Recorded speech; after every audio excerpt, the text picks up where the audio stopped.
ভাই তাহলে আমার সুযোগটা কই? আমার তো আবার কাম ব্যাক করতে হবে। তা আমারে কি ছুঁড়ে ফেলে দিতেছেন আমার সুযোগটা যদি নাই আসে? কয়েক মাস আগে আক্ষেপ করেই এমন কথাগুলো বলেছিলেন এক সময়কার সম্ভাবনাময় ক্রিকেটার মুনিম শাহরিয়ার। এনসিএল দল না পেয়ে ভেঙেই পড়েছিলেন এই হার্ডিটার ব্যাটার। এবারের বিপিএল এর অকশনে দল পাননি তিনি। নোয়াখালীর ওপেনারদের ভরাডুবিতে কপাল খুলল মুনিমের। টানা 3 হারে জর্জরিত নোয়াখালীকে কি এই বিপদ থেকে তুলতে পারবেন মুনিম?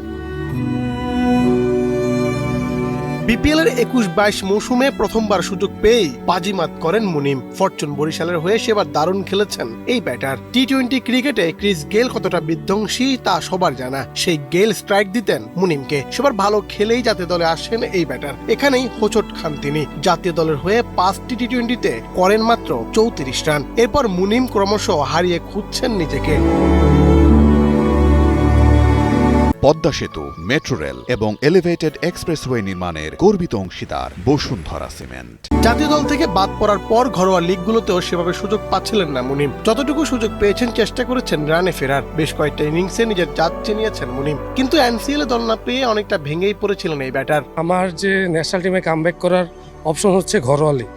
ঘরোয়া লিগে যদি আমার 30 জনই নাম না থাকে তাহলে আসলে আমার ক্রিকেট খেলাটা এখানে ডিফিকাল্ট হয়ে যায়। মুনিমের আক্ষেপ বুঝলো। জাতীয় দলে ফেরার আরেকটা সুযোগ পেলেন তিনি। বিপিএল এর নয়া দল নোয়াখালী এক্সপ্রেসের টানা 3 হার, সাথে ওপেনিং ব্যর্থতা। তার উপর এখনো দলের সাথে যোগ দেননি সৌম্য সরকার। তাই তো মুনিমকে দিয়ে টপ অর্ডারের অভাব মেটাতে চায় নোয়াখালী ম্যানেজমেন্ট। সাম্প্রতিক সময়ে কুয়াশা বেশি পড়ায় আর আকাশ মেঘলা থাকায় নতুন বলে সুইংও গুরুত্বপূর্ণ। তাই তো বিপিএল এর অকশনে দল না পাওয়া আবু জায়েদ রাহিকেও দলে নেয় নোয়াখালী।